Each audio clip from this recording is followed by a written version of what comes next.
अरे उस सभी पूरे पंचायत की रूल, अगर हम रूल से चले तो रूल से न जाके चलते हम जाएंगे। और जानकर चूंकि समाज के सब लोग हैं, आज तक अगर हम हर जाति मिल के रहे हैं, एक समाज में रहे हैं, तो आगे भी इसी तरीके से गुजारा करना है। तो नियम यह है कि सरकारी जमीन आपको तभी मिलेगा जब आपके पास जमीन नहीं है, यानी भूमिहीन है। तो अगर भूमिहीन है, किसी को बसने के लिए नहीं जमीन है, तो सरकार से जमीन ले सकते हैं। वो भी एक परिवार को 3 डिसमिल जमीन मिलेगा, समझ गए। अब अगर आपके पास पुश्तैनी जमीन है तो मिलेगा कि नहीं, लेकिन आप लोग के पास पुश्तैनी यहाँ है घर कि छुपाल है, पहले से घर है, पुश्तैनी है, झूठ बात करना है। दूसरा बात हुआ होती अपने आप सरकारी जमीन मिलल है, बंदोबस्ती भी है कुछ जमीन, कोई में केकरो ऐतराज नहीं। क्या आप लोग को ऐतराज है इनका? पूरे समाज हम यहाँ बैठे हुए हैं, किसी को ऐतराज नहीं, क्या पंक्ति पर बसे हुए। अब रही बात कि उसमें जो जमीन आप लोग को बंदोबस्ती किया हुआ है उसमें आप खेती कर रहे हैं, और जहाँ सरकारी जमीन बचल है वही में झोपड़ी है। आप चाहते हैं कि आपके पास घर नहीं है, परिवार आपका बड़ा होते जा रहा है, तो धीरे धीरे हम वहां बसेंगे, यही समस्या ना है आपका। तो इसमें क्या है कि अगर मैं कोर्ट में चला जाऊं और केस लड़ूं तो आपका सारा जमीन छीना जाएगा, क्योंकि जब कोर्ट का आदेश आएगा प्रशासन आके खाली करवा देगा, क्योंकि पुश्तैनी जमीन भी आपके पास। हम चाहबे न करते किसी व्यक्ति को यहाँ 72 डिसमिल भी जमीन है, 46 डिसमिल जमीन है, 14, 16, 28 डिसमिल करके जमीन है, कम से कम 8 डिसमिल जमीन सबको मिला हुआ है।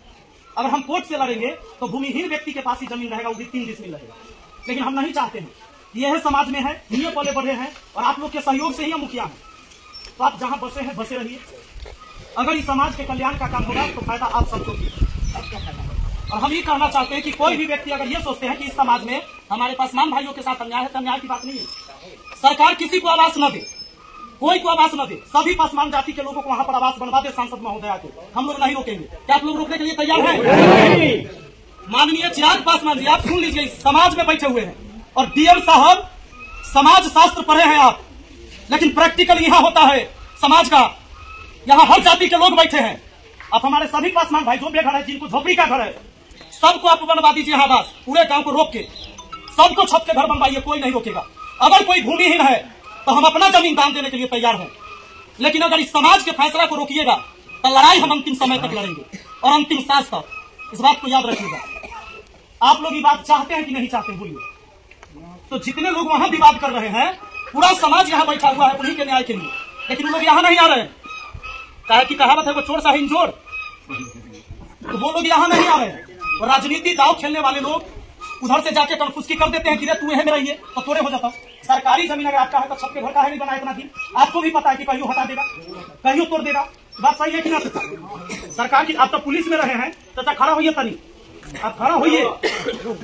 आप रहे हैं ना, चौकीदार रहे हैं, पूरे समाज की सेवा किए हैं, सबसे घुले मिले रहे हैं।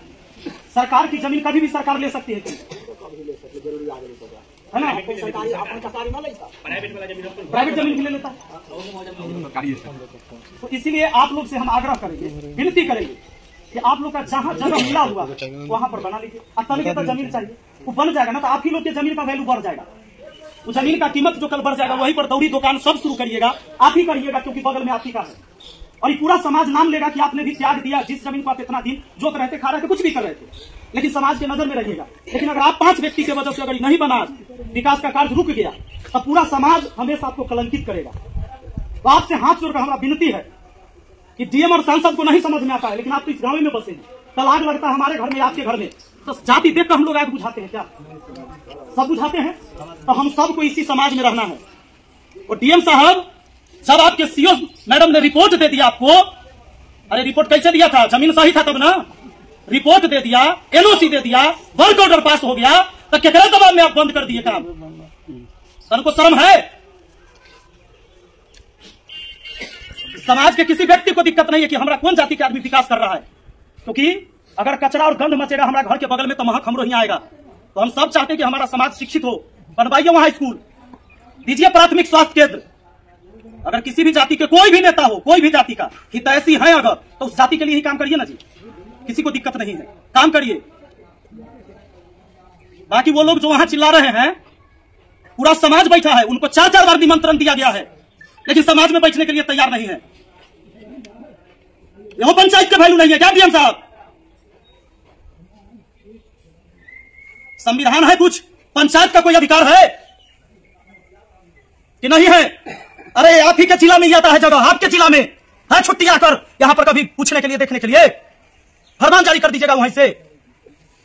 तो पहले आप सही थे कि अब सही है? पहले तो आपने एनओसी भी दिलवा दिया, वर्क ऑर्डर भी पास हो गया, और मुखिया को पंचायत की जानकारी नहीं दीजिएगा कि क्या बजट है, कौन काम करने वाले हैं। आपके अभियंता कहता है, एग्जीक्यूटिव कहता है कि हम आपको नहीं देंगे पेपर। अरे पंचायत सरकार होती है, पता है आपको। मेरे आगे माननीय लगता है, आपके आगे माननीय नहीं लगेगा। You are a public servant, तुम सिर्फ जनता के नौकर हो। और जब हम 11 तारीख को आएंगे तो एक गरीब आदमी आपके सामने कुर्सी पर बैठेगा, एक मजदूर आदमी बैठेगा और अपनी समस्या को सुनाएगा। 11 फरवरी 11 बजे दिन में याद रखिएगा, आ रहे हैं, और समस्या सुनना होगा। आप अपने कुर्सी पर बैठिएगा और आम जनता वो अपना कुर्सी पर बैठेगा। इस व्यवस्था से, इस संविधान से देश चलता है, और संविधान है बाबा साहेब भीमराव अंबेडकर का लिखा हुआ। उसी संविधान की वजह से आप कलेक्टर है, ना कि अंग्रेज का कलेक्टर है कि हुक्म दीजिएगा। अगर ये संविधान नहीं होता तो आप कलेक्टर नहीं होते, संविधान नहीं होता तो कोई SC ST का बच्चा कभी DSP और DM नहीं बनता। और उसी संविधान की वजह से आपको सैलरी मिलता है, अंगरक्षक मिलता है, आवास मिलता है, इन्हीं की समस्या सुनने के लिए। और ग्राउंड रिपोर्ट ये है